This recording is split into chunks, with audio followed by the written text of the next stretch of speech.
Syukur Alhamdulillah seperti yang kami janjikan di awal. Assalamualaikum sebentar tadi slot peyatim. Alhamdulillah muncul tiba Akademi Pengajian Islam Anak Yatim ASEAN. Tentunya pagi ini kita nak kongsikan bersamamu ya Rasulullah sallallahu alaihi wasallam aku yang dulu. Kita nak terus menyelami kecekalan mereka yang bergelar anak-anak yatim ini, masya-Allah. Cukup cekal sekali melalui segala liku-liku hidup dan juga cabaran hidup. Masya-Allah, hebat mereka ini. Kita nak bersama dengan tentunya ikon peyatim, tak lain tak bukan Datuk Dr. Haji Muhammad Fazilah Kamsah Tok Abah aka Zul Arifin di hujung sana. Assalamualaikum, selamat pagi Tok Abah. Waalaikumsalam warahmatullahi wabarakatuh. Terima kasih Kak Farah. Sihat Tok Abah ya? Alhamdulillah syukur. Alhamdulillah syukur. Baiklah, di sebelah kiri Farah tentunya yang berbahagia Dr. Madiawati Mamat Layis Mustafa, pensyarah kanan Jabatan Kesusasteraan Melayu, Akademi Pengajian Melayu Universiti Malaya Kuala Lumpur. Assalamualaikum Doktor. Waalaikumsalam warahmatullahi wabarakatuh. Berseri-seri pagi ini, alhamdulillah.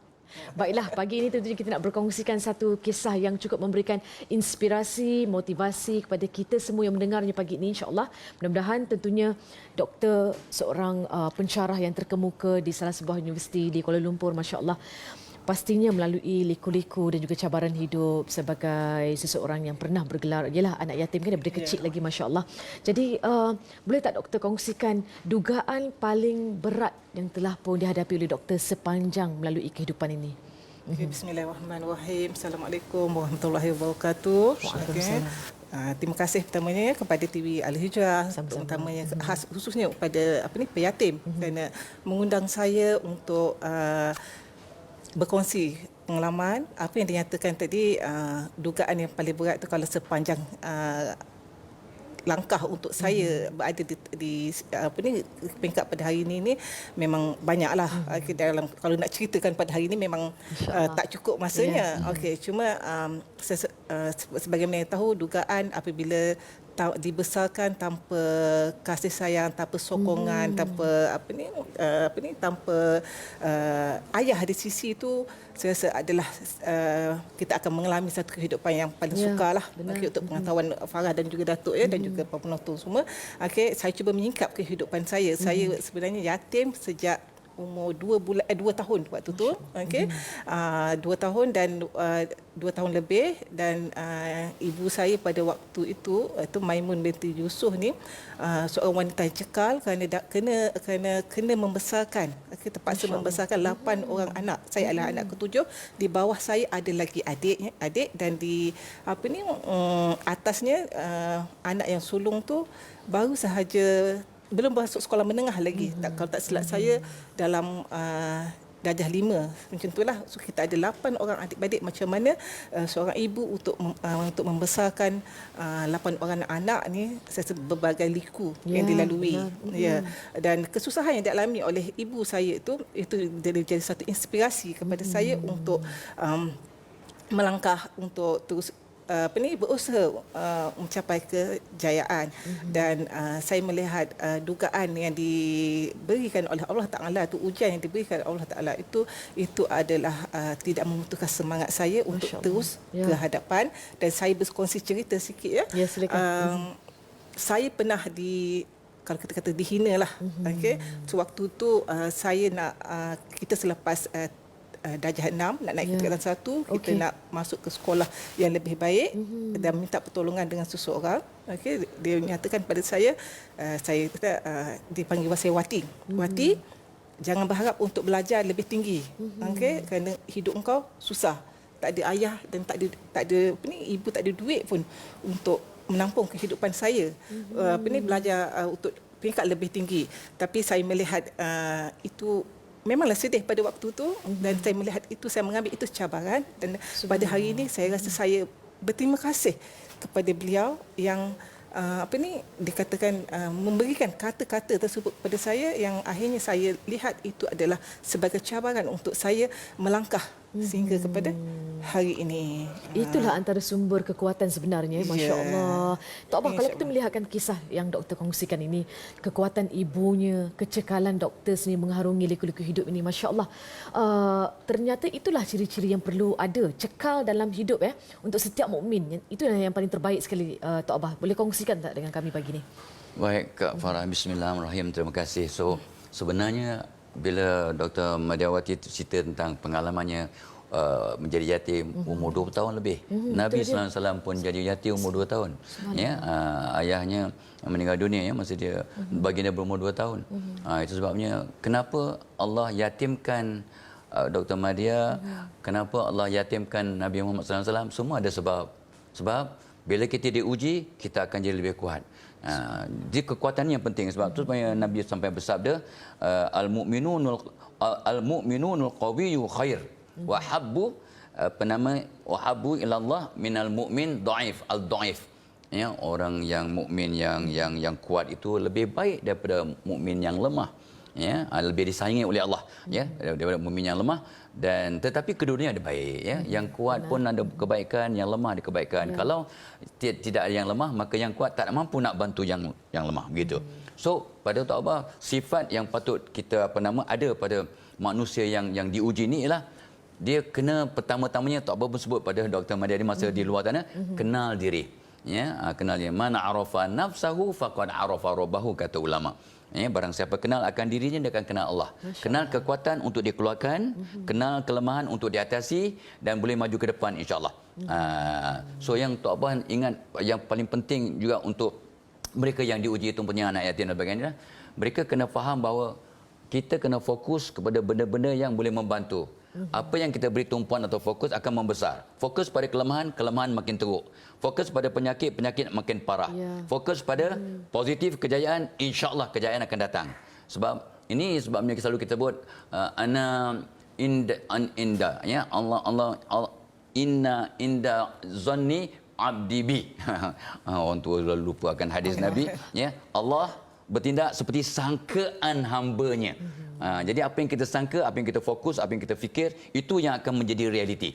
Jadi kalau kita bantu ya, salah satu ciri anak dia kenal diri, dia tahu kekuatan, keluarkan satu persatu, itulah dia. Kalau ada sejak kecil lagi diberikan semangat dan kekenalan pada diri, ramai orang yang anak yatim ataupun yang bukan yatim pun akan dapat mengeluarkan kehebatan mereka, akan jadi aset kepada dunia insya-Allah. Masya-Allah, disebabkan itulah doktor pun kuat semangat waktu darjah 6 nak naik ke form 1 tu kan. Walaupun diberikan kata-kata yang kurang bersemangat kan. Jadi tapi tetap meneruskan langkah untuk menuju kejayaan. Baiklah, berdasarkan pengalaman doktor tadi, mungkin doktor boleh kongsikan juga dengan kami prinsip dan juga pegangan yang perlu dibina oleh anak-anak yatim yang mungkin sedang mendengar ketika ini untuk mereka mencapai cita-cita tak kira apa pun yang mereka impikan sebenarnya di luar sana. Okey, baiklah Farah. Kalau kita kata prinsip, waktu kita kecil dulu, bagi saya kiranya jalan terus je lah. Tak ada prinsip apa pun. Bila kita ada di sini, saya menyatakan macam inilah. Menjadi yatim ni bukan pilihan kita.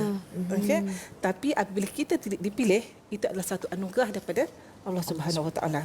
Seperti yang Tok Abah nyatakan tadi, saya kumpangi Tok Abah ya, nyatakan tadi bahawa Nabi Muhammad sendiri pun yatim ketika dalam perut ibunya juga, dan kita ambil itu sebagai satu inspirasi. Dan setiap orang saya rasa di luar sana ataupun anak-anak yatim di luar sana, janganlah anggap kekurangan pada diri kita ini adalah yang boleh melemahkan keadaan diri kita dan kita rasa macam kita seperti rendah diri. Anggaplah bahawa cubalah cari seperti yang Tok Abah nyatakan, cari potensi diri sendiri. Kita cuba lihat setiap kita yang diciptakan oleh Allah Subhanahu Wa Taala ini mempunyai potensi-potensi yang perlu diselahkan. Bagaimana saya cerita sedikit pengalaman saya dengan pertubuhan saya. Saya pernah tinggal di di bawah asrama peyatim, iaitu asrama Pekaya, dan di sana saya dapat keyakinan. Sekitar pembelajaran di sana, pendidikan di sana itu memberi saya satu semangat, saya nampak hala tuju saya di mana, dan kita teruskan dengan fokus ke hadapan. Dan pesanan saya kepada yang anak-anak yang sedang berjuang di luar sana ya, teruslah melangkah, teruslah berjalan, teruslah berlari. Jikalau anda langgar tembok, bangkitlah. Kerana di luar sana, insya-Allah di sebalik tembok itu akan ada cahayanya. Masya Allah. Demikianlah objektif dan juga matlamat peyatim itu. Mendengarkan kata-kata itu pun dah rasa bersemangat wajar pagi ini. Masya Allah. Terima kasih doktor. Dan juga Tok Abah, bagaimana cara yang paling terbaik sekali untuk kita sebagai masyarakat turut sama membantu anak-anak yatim ini supaya mereka dapat terus menjalani kehidupan seperti biasa dan juga berjaya dalam hidup ini, dunia dan akhirat. Allahumma selamat. Ini soalan yang sangat penting lah sebab seperti kata Dr. Madia tadi ya. So untuk membantu anak yatim maju ke depan dia kena ada semangat. Ya, dan Tok Abah buat kajian dalam kajian ya, manusia akan bersemangat bila dia pertama-tamanya dia kenal diri dia. Dia tahu kekuatannya, dia akan bersemangat. Yang keduanya, dia ada something to do. Ada benda yang dia nak buat. Ada benda nak, dan ada harapan, ada benda yang nak dicapai. Dan ada ujian demi ujian untuk mematangkan dia, menguatkan dia. Ya, lepas tu ada ilmu dan of course dia rapat dengan Allah. Sebenarnya malam tadi Tok Abah dapat ilham ya. Dapat ilham OKU, orang kuat kurang upaya. So untuk anak yatim Tok Abah nak gelarkan mereka AKU. Aku, anak berlainan AKU, anak kurang AKU, OKU, kelainan. Anak kelainan ujian. AKU, anak kelainan ujian ya. So AKU ini perlukan diberikan semangat yang luar biasa supaya mereka yang pentingnya mereka ada keinginan untuk terus cari ilmu, terus cari ilmu. Sebab kita tahu nak cemerlang di dunia maupun di akhirat kena ada ilmu. Ya, sampai Nabi bersabda, yarfa'illahu allazina amanu minkum wallazina utul ilma darajah. Ya, supaya Allah meningkatkan derajat orang-orang yang berilmu itu berdarajat lah berbanding orang yang tidak berilmu. Ini hadis, bukan ni surah Mujadalah, bukan Nabi cakap, ni ayat Quran rupanya ya. Ayat Quran Allah, Tok Abah pun tersilap ya.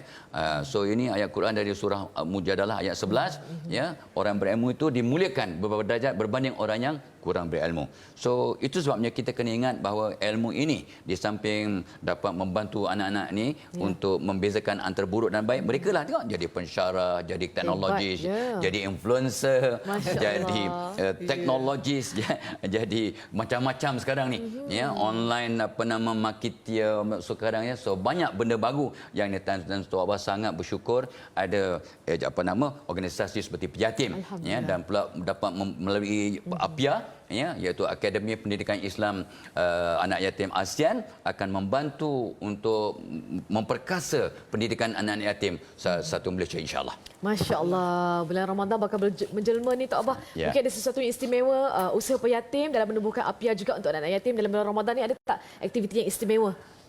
Itu sebabnya bila orang kata bulan Ramadan bulan ibadah, Tok Abah rasa tak berapa betul. Ya kata, ya ke? Tak betul ke? Bulan Ramadan bukan bulan ibadah sebab semua bulan ibadah. Bulan Ramadan bulan meningkatkan, memperkasa ibadah.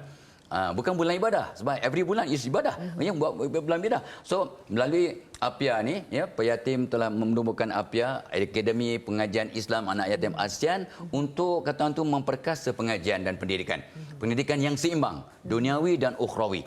Jadi itu sebabnya kita tolonglah bantunya, dan sebelum Ramadan pun kita jom bantu sebab kita tak tahu sama ada anda dan Tok Abah dapat berjumpa Ramadan. Jom kita ambil ambil gambar tu ya, dan kita jom sama-sama menyumbang sebab orang yang menyumbang kepada anak yatim memang akan bersama ya. Siapa yang mendidik, membantu anak yatim, dia bersamaku di syurga macam ini. Nabi tunjukkan 2 jari. Itu satu perkara yang sangat-sangat penting. Jadi jom ya, kita sama-sama membantu untuk dapat menyantuni anak yatim, santuni anak yatim, jaminan bersama Rasulullah insya-Allah. Insya-Allah, amin amin ya rabbal alamin. Itu dia yang kita selalu doakan ya. Itu dia ikon kita, Rasulullah sallallahu alaihi wasallam.